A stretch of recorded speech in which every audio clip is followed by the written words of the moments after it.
கன்னிராசியில் பிறந்த அனைவருக்கும் இந்த காலகட்டம் நல்ல மாற்றத்தையும் நல்ல முன்னேற்றத்தையும் ஏற்படுத்தி கொடுக்கும் வண்ணமாக இந்த பதிவு உங்களுக்கு இருக்குதுங்க. இந்த பதிவில் பார்க்கும் பொழுது உங்களுக்கு எல்லா விதத்திலும் இந்த கணிப்புகள் சரியான அமைப்பில் இருக்கிறதுக்காகவும் ஆழமாக யோசித்து இந்த கணிப்புகளை நான் இப்போ உங்களுக்கு கொடுக்குறேன். இனி வரக்கூடிய காலங்களில் எல்லா நாட்களும் உங்களுக்கு நல்லதாகவே நடக்கணும். ஏன்னா பல பிரச்சனைகளை சந்திச்சாச்சு. எவ்வளோ பிரச்சனை, எவ்வளோ வீண் விரயங்கள், எவ்வளவோ அவமானங்களை இது நாள் வரைக்கும் சந்தித்துக்கிட்டே வரவங்க கன்னிராசி. எவ்வளவு இலகிய மனம் படைத்தவர்கள்னு தெரியுங்களா கன்னிராசி? அவ்வளோ இலகிய மனம் படைத்தவங்க. அவங்க மாதிரி ஒரு எந்த விதத்திலும் நல்ல ஒரு எண்ணங்களும் நல்ல செயல்பாடுகளும் செய்வதற்கு வேறு யாருமே கிடையாதுங்க. அந்த அளவுக்கு இவங்களோட எண்ணங்களும் செயல்பாடுகளும் அந்த அளவுக்கு ஒரு நல்ல புனிதமான தன்மையாக தான் இருக்கும். இருந்தாலும் அவங்களுக்கும் தெரியாமல் சில பிரச்சனையில் போய் மாட்டிக்கிட்டு நிறைய இடங்கள்ல அவங்களையும் மீறி சந்தித்த பிரச்சனைகள் ஜாஸ்தி. யாரெல்லாம் நல்லவங்கன்னு நினச்சாங்களோ அத்தனையும் இவங்களுக்கே வினையாக போனது தான் மிச்சம். அத்தனையும் இவங்களுக்கு துன்பத்தை கொடுத்துட்டு தான் போயிருக்காங்க. நல்ல விதமாக பழகியிருப்பாங்க, நல்லது பேசியிருப்பாங்க, நல்லது செய்யலான்னு நினச்சிருப்பாங்க. ஆனால் எதுவுமே இவங்களுக்கு செஞ்சிருக்க மாட்டாங்க. அத்தனையும் இவங்களுக்கு தேவையில்லாத பிரச்சனைகளையும் சங்கடங்களையும் ஏற்படுத்தி விட்டு போனவங்க தான் ஜாஸ்தி. அப்படிப்பட்ட கன்னிராசிக்கு இனி வரக்கூடிய காலங்களில் எந்த விதத்தில் மாற்றங்கள் ஏற்பட போகுது, எதனால் இவங்க இவ்வளோ பிரச்சனைக்கு வந்தாங்க, இதுக்கு மேலே எவ்வளோ பிரச்சனைகள் இவங்க சரி பண்ணிவிட்டு அவங்க வாழ்க்கை முன்னேற்றத்தை அடைய போகிறாங்கன்ட்டு இப்போ எளிமையாக பார்க்கலாம் பாருங்கள். ஏன்னா அதற்கான பல விளக்கங்களும் தெளிவான வழிமுறைகளும் இப்போ உங்களுக்கு, அதே போல் வழிபாட்டு முறைகளும் உங்களுக்கு அழகான வழிகளில் சொல்கிறேன். வழிபாட்டு முறையாலும் பல பிரச்சனைகளை நீங்கள் தீர்த்துக்கலாம். ஏன்னா வழிபாட்டு முறைன்றது உங்களுக்கு பிடித்த ஒன்று தான். இயல்பாகவே நீங்கள் எல்லா விதத்திலும் இறைவன் மீது அதீத நம்பிக்கை உடையவர்கள் கன்னிராசிக்காரர்கள். எந்த காரியம் செய்தாலும் முதல்ல இறைவனை வணங்கிட்டு தான் செய்வாங்க. ஏன்னா அவ்வளோ தூய்மையான மனதிற்கு சொந்தக்காரர்கள். அப்படி இருக்கும்பொழுது இறை நம்பிக்கை இவங்களுக்கு அதிகமாகத்தான் இருக்கும். இப்போ பார்த்தீங்கன்னா அதன் மூலமாகவும் உங்களுக்கு மாற்றம் ஏற்படக்கூடிய வகையில் இந்த பதிவு இருக்குதுங்க. கன்னிகை ராசிக்காரர்கள் இந்த ஒரு வழிமுறை மட்டும் பின்பற்றினாலே போதுங்க. ஒரு எண்ணங்கள், ஒரு செயல்பாடுகளை நீங்கள் தெளிவாக எடுத்துக்கணும். நீங்கள் எதை நினைத்தாலும் நல்லது நடக்கும் அப்படிங்கிற அதிர்வலையோடு நீங்கள் எந்த செயல் செய்தாலும் உங்களுக்கு நல்ல மாற்றம் ஏற்படும். எல்லா விதத்திலும் உங்களுக்கு மாற்றத்தை ஏற்படுத்தி கொடுக்கக்கூடிய காலகட்டத்தில் தான் இந்த காலகட்டம். நல்ல ஒரு அமைப்பில் தாங்க இருக்குது. எல்லா கிரகங்களும் உங்களுக்கு நல்ல மாற்றத்தை ஏற்படுத்தி கொடுக்குதுங்க.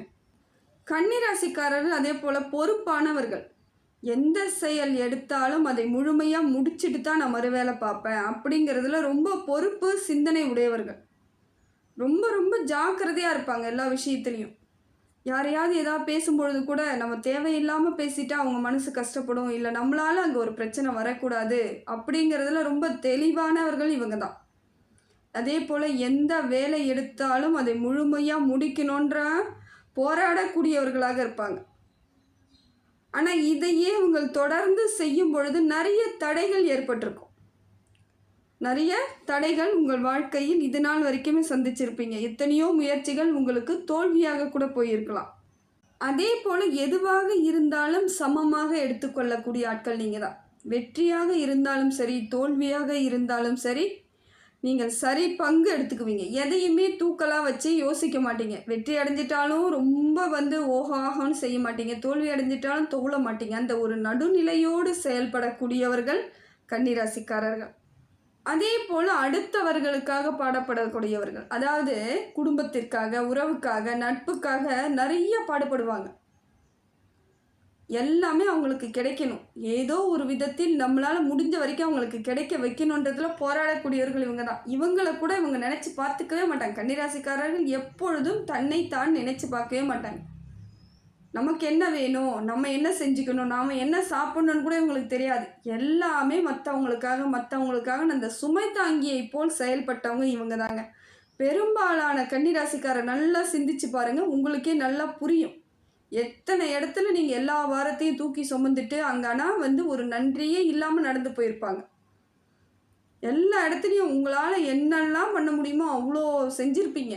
ஆனால் அவங்க யாரும் அதை பெருசாக கூட எடுத்துக்க மாட்டாங்க. அந்த டைம் உங்களுக்கு ரொம்ப வலிகளை கொடுத்துருக்கும், பிரச்சனையாக இருக்கும். அப்போ தான் உங்களுக்கு ப்ரெஷராக இருக்கும், டென்ஷனாக இருக்கும். என்னடா இது இவ்வளோ தூரம் பாடுபட்டோம், நம்மளை ஒரு ஆளாகவே மதிக்க மாட்டேங்கிறாங்களேன்னு எத்தனையோ முறை வருத்தப்பட்டிருப்பீங்க. நல்லா சிந்திச்சு யோசிச்சு பாருங்கள், அது உங்களுக்கே புரிய ஆரம்பிக்கும். இதில் பெரும்பாலான கன்னி ராசிக்காரர்கள் நல்ல பொருளாதாரத்தில் சிறந்து விளங்கக்கூடியவர்களாக இருப்பாங்க. பெரும்பாலான கன்னி ராசிக்காரர்களுக்கு இந்த அம்சம் இருக்குது. அதே ஒரு சிலவர்கள் அந்த பொருளாதார ரீதியாக பல சங்கடங்களை சந்திச்சுக்கிட்டே இருப்பாங்க. அதனாலேயே நிறைய இடத்துல இவங்களுக்கு வீணாக தேவையில்லாத பிரச்சனைகள் எவ்வளவோ சந்திச்சிருப்பாங்க, நிறைய அவமானங்கள்லாம் சந்திப்பாங்க. அதே போல் பொருளாதார ரீதியாக நீங்கள் நல்ல சிறந்து விளங்கினாலும் நிறைய இடத்துல நீங்களும் பிரச்சனைகளை ஏதோ ஒரு விதத்தில் சந்திச்சிருப்பீங்க. பொருளாதார ரீதியாக இல்லைனாலும் பல இடங்களில் வேறு வேறு வழிகளில் உங்களை பாடாப்படுத்தியிருப்பாங்க. எப்படியோ ஒரு விதத்தில் கன்னிராசிக்காரர்களுக்கு தொல்லை கொடுக்கறதுக்கு ஆட்கள் இருந்துக்கிட்டே இருந்தாங்க. அது எப்படியா இருந்தாலும் சரி, இது உங்களுக்கு பொது பலனாக பார்க்குறேங்க. உங்கள் ராசிக்கு பொது பலனாக இதை நான் பார்த்து சொல்கிறேன். உங்களுக்கு இன்னும் டீட்டெயில் வேணும் அப்படின்னு நினைக்கிறவங்களா இருந்தால் பக்கத்தில் இருக்கக்கூடிய உங்கள் ஊர்லேயோ உங்கள் பக்கத்துலேயோ இருக்கக்கூடிய ஜாதகக்காரங்கிட்ட கரெக்டாக போய் உங்கள் சுய ஜாதகத்தை கொடுத்து பாருங்கள். இன்னும் விளக்கம் நல்லா சொல்லுவாங்க.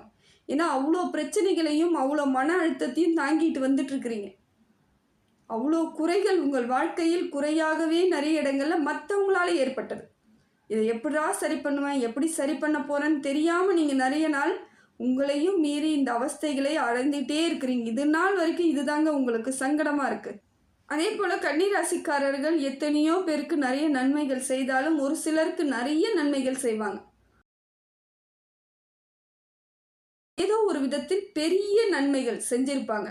ஆனால் அவங்க மூலமாக தான் நீங்கள் நிறைய அவஸ்தையும் பட்டிருப்பீங்க, நிறைய கஷ்டத்தையும் அவங்க கொடுத்துருப்பாங்க. நல்லா யோசிச்சு பாருங்கள், எந்தெந்த இடத்துல நீங்கள் வலிகளை சுமந்துட்டுருக்கீங்கன்னு, எத்தனை இடத்துல உங்களுக்கு பாடாப்படுத்தி உங்களை கஷ்டப்படுத்தியிருக்காங்கன்ட்டு.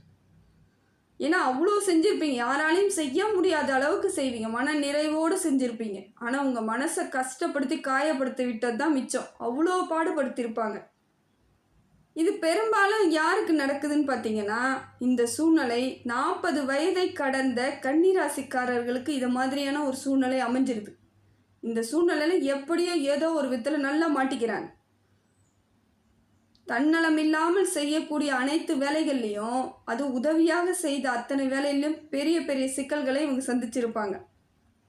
அதே போல் தொழில் செய்யக்கூடிய இடத்தில் இருக்கக்கூடிய கன்னிராசிக்காரர்கள் தன்னால் தன்னந்தனியாக செய்கிறவங்களுக்கு ஓரளவு பாதிப்பு தான் இருந்திருக்கும்.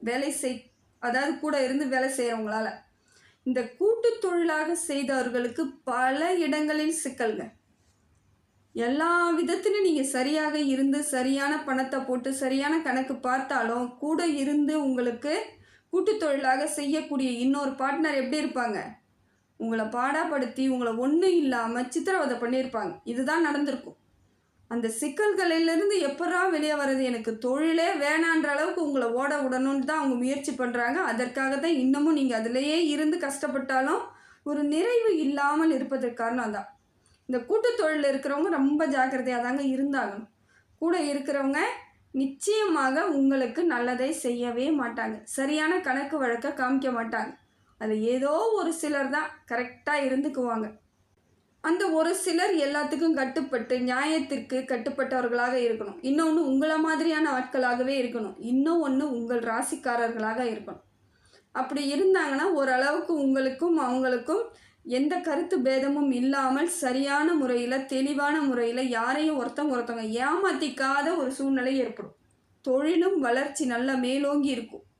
ஆனால் இப்படி எல்லாருக்கும் அமையாதுங்க. ஏதோ ஒரு சிலருக்கு அமைஞ்சிருக்கலாம். கன்னிராசிக்கு ஏதோ ஒரு சிலருக்கு சரியான அமைப்பு இருக்கலாம். ஆனால் அப்பையும் நீங்கள் கவனமாகத்தான் இருக்கணும். இவங்க கடைசி வரைக்கும் இப்படியே தான் இருப்பாங்களான்னு சொல்ல முடியாது. ஏன்னா ஒரு நேரம் மாறும் பொழுது உங்களுக்கு பிரச்சனை ஏற்படுவதற்கான வாய்ப்பு இருக்குது. கூட்டு தொழிலில் இருக்கக்கூடியவர்கள் ரொம்ப கண்ணியமாக இருந்துட்டிங்கன்னா சரியான முயற்சியில் சரியான வழிவகையில் முன்னேற்றம் இருக்கும். இல்லைனா பிரச்சனை தாங்க. பார்த்து நிதானமாக செயல்படுங்க. கணக்கு வழக்க தெளிவாக எடுத்துக்கோங்க. இல்லைங்க இதெல்லாம் எனக்கு நடந்துருச்சு, இதை மாதிரி என்னை ஏமாற்றிட்டாங்க, என்னை கஷ்டப்படுத்திட்டாங்க, என்ன பண்ணுறதுனே தெரியலங்க, நான் தோற்று போய் நிற்கிறேன், என்னோடய தொழிலே போயிடுச்சு, நீங்கள் வருத்தப்படுறீங்களா? அதெல்லாம் வருத்தப்படாதீங்க. இப்போ என்ன பண்ணணுன்னா, தனியாக நீங்கள் தொழில் தொடங்கினாலும் பிரச்சனை இருக்க தாங்க செய்யுது. அதனால் உங்களுடன் இருக்கக்கூடிய கணவனாக இருந்தால் மனைவிக்கோ, மனைவியாக இருந்தால் கணவனோ சேர்ந்து தொழில் பண்ணிங்கன்னா தப்பிச்சுக்கலாம். 2 பேரும் சேர்ந்து ஒரு இடத்துல நிர்வாகம் பண்ணிங்கன்னா நிச்சயமாக உங்கள் தொழில் வளர்ச்சி அடையும். இல்லைன்னா அப்பாவாக இருந்தால் பிள்ளையோ, பிள்ளையாக இருந்தால் அப்பாவோ. ஒரு சிலவங்க பிள்ளைங்க நிறைய பேர் கன்னிராசியாக இருந்துக்கிட்டு வேலைக்கு போய் ஏமாந்தவங்களாம் இருப்பாங்க அந்த தொழில் கூட்டு முயற்சியில். அப்போ நீங்கள் ஒன்றே ஒன்று தான் செய்யணும். உங்கள் அப்பாவை கெட்டியமாக பிடிச்சிக்கணும். அவரை கூட்டிகிட்டு வந்து கல்லாவில் உட்கார வைங்க. அவரை கூட்டிகிட்டு வந்து கணக்கு வழக்கு பார்க்க வைக்கிறதானா உட்கார வைங்க. அப்படி இருக்கும் பொழுது உங்களை யாராலும் எதுவும் செய்ய முடியாது. அதான் சொல்கிறேன், இப்போ தகுதியாக இருக்கணும்னா அப்பா அம்மா, அப்பா பிள்ளை 2 பேரும் தொழில் பண்ணலாம். கணவன் மனைவி, மனைவி கணவன், இவங்க 2 பேரும் சேர்ந்து தொழில் பண்ணிங்கன்னா இப்போ கன்னிராசியில் ஜெயிக்கிறதுக்கான வாய்ப்புகள் அத்தனை பிரகாசமாக இருக்குதுங்க. தொழிலெலாம் இல்லாமல் இல்லை, உங்களுக்கு தொழிலெலாம் சிறப்பாக இருக்குது. கூட இருக்கக்கூடியவர்கள் சரியாக இருந்துட்டாங்கன்னா நீங்கள் ஜெயிச்சிட்டிங்கன்னு அர்த்தம். இதற்கு முயற்சி பண்ணிங்கன்னா இந்த காலகட்டம் சிறப்பான காலகட்டமாக இருக்குதுங்க. இல்லைங்க, அந்த அளவுக்கு கணக்கு வழக்கெல்லாம் யாருக்கும் தெரியாது, யாருக்கும் இந்த தொழிலை பற்றி அனுபவம் இல்லை, அதனால் நான் அவங்கள வச்சுக்க முடியாதுன்னு நீங்கள் நினச்சிங்கன்னா அதை அவங்கள கற்றுக் கொடுத்துனா கூட்டுட்டு போய் வச்சு தான் ஆகணுங்க. ஒரு பேருன்னா அவங்க பேர் வச்சுக்கிட்டு தான் இருந்தாகணும், வேறு வழியே கிடையாது. அப்படி இருந்தால் நீங்கள் தப்பிச்சுக்கலாம்.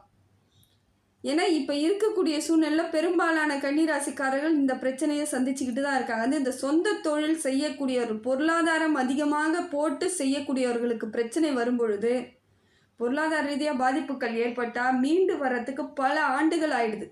இது இவங்களுக்கு உடனடியான தீர்வும் கிடைக்காது. கன்னிராசியை பொறுத்த வரைக்கும் ஒரு பிரச்சனைனா ஒரே நாள்லேயோ ஒரே மாதத்துலேயோ குறிப்பிட்ட நாள்லேயோ உங்களுக்கு பிரச்சனைகளே தீராது, வளர்ந்துக்கிட்டே போயிட்டுருக்கும். அதனால தான் சொல்கிறேன், முடிந்த வரைக்கும் பிரச்சனை ஏற்படாமல் பார்த்துக்கணுன்னா நீங்கள் உங்கள் துணையாக உங்கள் குடும்பத்தில் இருப்பவரை சரியாக பயன்படுத்திக்கிட்டீங்கன்னா இப்போ சரியான அமைப்பு ஏற்படுங்க. அதே போல் கன்னிராசிக்காரர்கள் குடும்பத்தாரிடம் அனுசரித்து போக வேண்டிய சூழ்நிலையும் இருக்குதுங்க. இப்போ நீங்கள் போயிட்டு ஏதாவது வாக்குவாதத்தில் ஈடுபடுறது, குடும்பத்துக்குள்ளேயே ஏதோ ஒரு விதத்தில் சிக்கலில் பேசுறது, அதெல்லாம் இல்லாமல் இருக்கிறது நல்லது. கொஞ்சம் அரவணைச்சு செல்லக்கூடிய இடத்துல தான் இருக்கீங்க. ஏன்னா குடும்ப உறவுகளுக்கு மரியாதை கொடுக்கக்கூடியவங்க நீங்கள் தான். அப்படி இருக்கும்போது நீங்கள் ஏதாவது சின்னதாக சொன்னாலும் அங்கே பெரிய பிரச்சனையாக மாறிடும். அதனால் முடிந்த வரைக்கும் சரியாக நீங்கள் இப்போ இருக்கணும், வேறு வழியே கிடையாது. குடும்பத்தில் ஒரு ஒற்றுமையை தேடிக்கிட்டே இருங்க. அதே போல் இந்த மாதத்தின் முற்பகுதி உங்களுக்கு சரியான அமைப்பில் இருந்தாலும் சில மன சங்கடங்கள் இருந்துக்கிட்டே இருக்கும். இப்போ பொருளாதார ரீதியாக உங்களுக்கு தெளிவான மாற்றம்லாம் இருக்குதுங்க. இந்த மாத முற்பகுதி உங்களுக்கு நல்லா இருக்குது, கவலைலாம் பட தேவையில்லை. என்ன மன சங்கடங்கள் தன்னால் வரும், ஏதோ ஒரு ரூபத்தில் உங்களுக்கு சங்கடம் ஏற்பட்டுரும். நல்லா தான் கிளம்பி போவீங்க, திடீர்னு பார்த்தா சோகமாக வருவீங்க. என்னென்னு பார்த்தா அவன் என்ன அதை சொல்லிட்டாங்க, நான் செய்யாத தப்புக்கு இந்த பிரச்சனைலாம் வருது அப்படிங்கிற மாதிரி பிரச்சனைகள் ஏதோ ஒரு ரூபத்தில் வருவதற்கான வாய்ப்புகள் இருக்குது. இதுக்கு நான் என்னங்க பண்ணணும், எனக்கு ஒன்றுமே புரியலையே அப்படின்னு நீங்கள் ரொம்ப கஷ்டப்படுவீங்க. அதெல்லாம் ஒன்றும் இல்லைங்க, குலதெய்வ வழிபாடு உங்களுக்கு சிறப்பான ஒன்று, வேறு வழியே கிடையாது. அதே போல் நீங்கள் செய்யக்கூடிய வேலைகள் எதுவாக இருந்தாலும் ரகசியமாகத்தாங்க இருந்தாகணும். அதை போயிட்டு வெளியே சொல்லி நான் இந்த வேலை பண்ண போகிறேன், இந்த தொழில் ஆரம்பிக்க போகிறேன், என் குடும்பத்தோடு செய்ய போகிறேன், என் மனைவியோடு செய்ய போகிறேன், கணவனோடு செய்ய போகிறேன்னு ஏதாவது சின்னதாக வெளியே நீங்கள் கசிஞ்சாலும் அந்த ரகசியம் கிடையாதுங்க. அதுக்கப்புறம் அது பெரிய முன்னேற்றத்துக்கு வருமானம் வரவே வராது, அந்த இடத்தோடு நின்றுடும். எங்கேயுமே எதையுமே சொல்லாமல் உங்கள் காரியத்தை நகர்த்துவதற்கான வாய்ப்பை நீங்கள் தான் ஏற்படுத்திக்கணும். ஏன்னா உங்களை உத்து நோக்கிறதுக்கு ஆட்கள் இருக்காங்க, ஏதோ ஒரு ரூபத்தில் உங்களை நோட் பண்ணிக்கிட்டு தான் இருப்பாங்க, அது உங்களுக்கு தெரியாது. இல்லை இதனால இப்போ வரைக்கும் தெரிஞ்சும் இருக்கலாம், யாரெல்லாம் நம்மளை பார்த்துட்ருக்காங்கன்னு உங்களுக்கு தெரியும். உங்களை பற்றி விசாரிக்க செய்வாங்க மற்றவங்கக்கிட்ட, உங்கள் நண்பர்களிடம் உறவுகிட்ட ஏதோ ஒரு விதத்தில் விசாரித்து உங்களை பற்றி தெரிஞ்சுக்கிட்டு நீங்கள் முன்னேறக்கூடாதுன்னு அவங்கள எதிர்மறை எண்ணங்களை வெளிப்படுத்திக்கிட்டே இருப்பாங்க உங்கள் மேலே. அது உங்களுக்கு இன்னும் மேலும் மேலும் கஷ்டத்தை தான் ஏற்படுத்தும், வளர்ச்சி இருக்காது. அதனால் முடிந்த வரைக்கும் நீங்கள் யார்கிட்டே இருந்தாலும், அவங்க தெரிஞ்சவங்களாக இருந்தாலும் சரி, தெரியாதவங்களாக இருந்தாலும் சரி, உங்களோட வீட்டு விஷயங்களையும் உங்களோட குடும்ப ரகசியமும் இன்னொன்று தொழில் விஷயத்தையும் நீங்கள் வெளியே சொல்லவே கூடாது. வெளியே சொன்னால் கண்டிப்பாக பலிக்காதுங்க. இந்த தொழிலும் கஷ்டத்தை ஏற்படுத்தும் பொழுது அப்போ உங்களுக்கு இன்னும் மன சங்கடங்கள் ஏற்பட்டுரும். அதனால் கொஞ்சம் நிதானத்தை கடைபிடிப்பது இந்த காலகட்டத்தில் ரொம்ப நல்லது. இன்னொன்று, வாயை திறந்து பேசும்பொழுது என்ன பேசுகிறோம், எதை பற்றி பேசுகிறோங்கிறத மனசில் வச்சுக்கிட்டு பேசுங்க. ஏதோ தெரியாமல் நீங்கள் ஏதோ உங்கள் வீட்டு ரகசியத்தை சொல்லும் பொழுது அது உங்களுக்கே பாதகமாக போவதற்கான வாய்ப்புகள் இப்போ இருக்குது.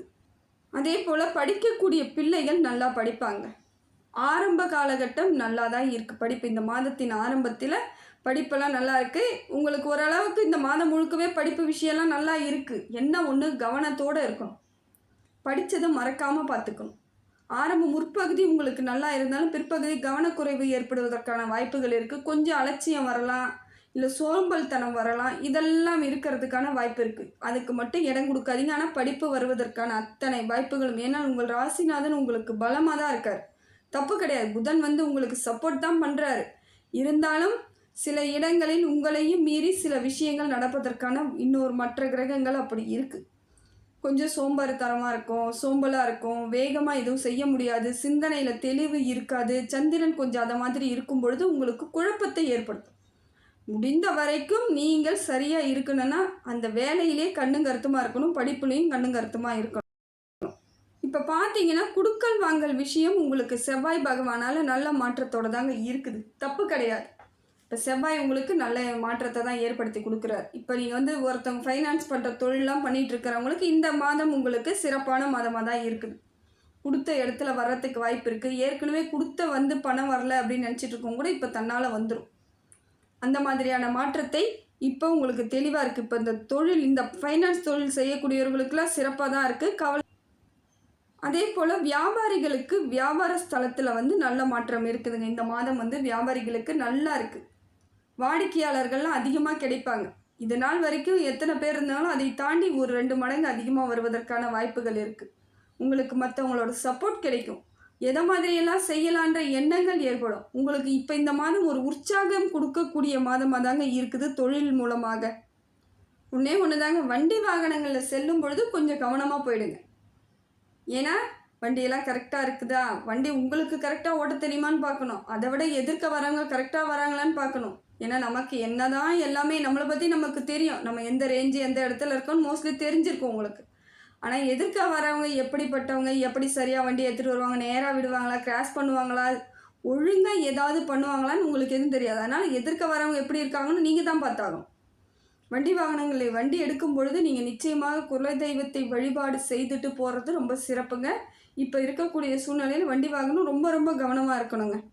அதே போல் அலுவலகங்களில் வேலை செய்யக்கூடியவங்க, தனியாரோ அரசாங்கமோ ஏதோ ஒரு அலுவலகங்களில் வேலை செய்யக்கூடியவர்களுக்கு இந்த மாதம் கொஞ்சம் சவாலான மாதமாக தாங்க இருக்குது. முற்பகுதி ஆரம்ப காலகட்டம் உங்களுக்கு கொஞ்சம் சவாலான காலமாக தான் இருக்குது. ஏதோ ஒரு விதத்தில் உங்களுக்கு வேலை சுமை அதிகமாக இருக்கும்.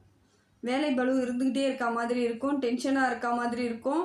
கொஞ்சம் வந்து தேவையில்லாத வீண் வம்புகள் வருவதற்கான வாய்ப்புகளும் இருக்குது. அந்த இடத்துல போட்டி பொறாமை ஏற்படும். அந்த சூழ்நிலை உங்களுக்கு இப்போ இருக்குது. அதனால் கொஞ்சம் அந்த இடத்துல கவனமாக இருந்து தாங்க ஆகணும். ஏன்னா வேலை செய்யும் இடத்தில் நீங்கள் அங்கே ஏதாவது ப்ரெஷர் இருந்தாலே அன்றைய பொழுது மட்டும் இல்லாமல் வீட்டிலேயே அந்த ப்ரெஷரை காமிக்கிற மாதிரியான அமைப்பு ஏற்படுது. டென்ஷனாகவே இருக்கிற மாதிரி இருக்குது. அந்த டென்ஷன்லாம் குறைச்சிக்கோங்க. முடிந்த வரைக்கும் தேவையில்லாமல் பேசாமல் என்ன வேலை செய்யணுன்றதில் உத்வேகமாக இருங்க. கரெக்டாக இருங்க. ரொம்ப கண்ணும் கருத்துமாக இருந்தீங்கன்னா இந்த இடத்த நீங்கள் தப்பிச்சுக்கலாம். தவறுதல் ஏற்படாது. முக்கியமாக சொல்கிறேன், டென்ஷன் ஆகாமல் இருக்கணும். ஏன்னா அதற்குத்தான் அந்த சிக்கலை ஏற்படுத்தி கொடுத்துக்கிட்டே இருக்குது கிரகங்கள். டென்ஷன் ஆகணும், கவலைப்படணும், கோவப்படணும், எரிச்சல் ஆகணும், ஏதோ ஒரு விதத்தில் உங்களுக்கு தொல்லை கொடுத்துட்டே இருக்க மாதிரி இருக்கும். இருந்தாலும் அதெல்லாம் ஒரு பெரிய விஷயம் இல்லைன்னு நீங்கள் நினச்சிங்கன்னா இது உண்மையிலே பெரிய விஷயம் கிடையாதுங்க. இதை கடந்துடலாம். அதே போல் படித்து முடித்த பிள்ளைகளுக்கு வேலை கிடைப்பதற்கான வாய்ப்புகள் இருக்குது. உங்களுக்கு அந்த வேலை கிடைக்கும். ஒரு சிலருக்கு சரியான வேலை, அந்த வேலை பிடிச்சிருக்கும், அதில் போயிடுவாங்க. ஒரு சிலவங்க என்ன பண்ணுவாங்க, அந்த வேலை பிடிக்கல ஆனால் வேறு வழி இல்லாமல் போகிறவங்களா இருக்கும். அது இல்லை, அதை விட்டுட்டு நான் வேறைய வேலை தான் தேடுவேன்னு நினைக்கக்கூடிய பிள்ளைகளும் நிறைய பேர் இருக்காங்க. இப்போ அரசாங்க பணி கிடைக்கிறதுக்கும் வாய்ப்புகள் இருக்குது. முயற்சி முழுமையாக போடணும். ஏன்னா இந்த மாதம் உங்களுக்கு முழுமையான முயற்சி பண்ணால் எதுவாக இருந்தாலும் சக்ஸஸ் ஆகிறதுக்கான வாய்ப்புகள் இருக்குது. இந்த மாதம் நல்லா தான் இருக்குது. ஆனால் முயற்சியை நீங்கள் தான் சரியாக போடணும். நான் பாட்டு ஏதோ ஒன்று படிச்சுட்டு போய் அங்கே எக்ஸாம் எழுதிட்டு எனக்கு வேலை வருன்ற நம்பிக்கையில் நீங்கள் இருக்க முடியாது. முழுமையாக நீங்கள் செயல்பட்டால் மட்டும்தான் அந்த அரசு பணி கிடைக்கிறதுக்கான அத்தனை வாய்ப்புகளும் இருக்குது. நழுவ விடாமல் நீங்கள் வந்து ஜெயிச்சிடலாம். அதே போல் கன்னிராசிக்காரர்கள் வந்து தாய் தகப்பனோட பேச்சை கேட்டு நடந்துக்கிட்டிங்கன்னா முக்கால்வாசி ஜெயிக்கிறதுக்கான வாய்ப்புகள் இருக்குங்க. பெரியோர்களுடைய ஆசீர்வாதம் உங்களுக்கு தேவைப்படுகிறது இந்த காலகட்டம். அதனால் முடிந்த வரைக்கும் அவங்களோட அரவணைப்பில் இருக்கிறதுக்கு முயற்சி பண்ணுங்கள். படிக்கக்கூடிய பிள்ளைகளாக இருந்தால் அவங்களோட அரவணைப்பிலே இருங்க. நிச்சயமாக உங்களுக்கு எந்தவித பாதிப்பும் ஏற்படாது. ஆனால் தன்னிச்சையாக நடக்கக்கூடிய பிள்ளைகள், வளர்ந்த பிள்ளைங்கள்லாம் தன்னிச்சையாக நடக்கும் பொழுது சில சிக்கல்களை சந்திக்க வேண்டியது இருக்குதுங்க இந்த காலகட்டம். அதனால் முடிந்த வரையும் இறைவன் மீது பாரத்தை போட்டுட்டு அந்த காலகட்ட நகர்த்துங்க. தொழில் நல்லா இருக்குது, திருமணம் யோகம் இருக்குது, குழந்தை பாக்கியம் இருக்குது, செல்வ செழிப்பு இருக்குது. இந்த மாதம் உங்களுக்கு நல்ல மாற்றமான மாதமாக தான் இருக்குது. நீங்கள் தெளிவாக முடிவு பண்ணிக்கணும். இந்த காலகட்டத்தை எப்படி பிளான் பண்ணணும். பொறுமை, நிதானம் ரொம்ப அவசியம். எந்தவித சிக்கல் வந்தாலும் அதிலிருந்து எப்படி மீண்டு வரணுன்றதை யோசிக்கணும். இந்த மன அழுத்தத்துக்குள்ளெல்லாம் போகவே கூடாது. கடவுள் மேலே பாரத்தை போடுங்க. குலதெய்வத்தின் வழிபாடு உங்களுக்கு சிறப்பான ஒன்று. பெருமாள் வழிபாடு மிக மிக சிறப்பான ஒன்று. மகாலட்சுமி வழிபாடு இன்னும் உங்களுக்கு மாற்றத்தை ஏற்படுத்தி கொடுக்கும். மகாலட்சுமி கோவிலுக்கு போனீங்கன்னா நெல்லிக்காய் வாங்கிட்டு போயிட்டு அந்த அம்மன் மடியில் வச்சு எடுத்துகிட்டு வந்து வீட்டில் பிரசாதமாக வைத்து தினம்தோறும் சாப்பிடுங்க. ஒரு 9 நெல்லிக்காய் இருந்தால் இன்னும் சிறப்புங்க. தினம்தோறும் 9 நாள் சாப்பிட்டு மட்டும் பாருங்கள். நீங்கள் நினைக்காத அத்தனையும் நடக்கும். உங்கள் வாழ்க்கையில் எதெல்லாம் நான் செய்யணும்னு நீங்கள் நினச்சிட்டு இருந்தீங்களோ அத்தனையும் நீங்கள் செஞ்சிருவீங்க. முழுமையாக மாற்றத்தை உங்களுக்கு மகாலட்சுமியின் கடாட்சம் கிடைச்சிரும். இனி வரக்கூடிய காலங்கள் எல்லாம் சிறப்பான காலமாக தாங்க இருக்குது.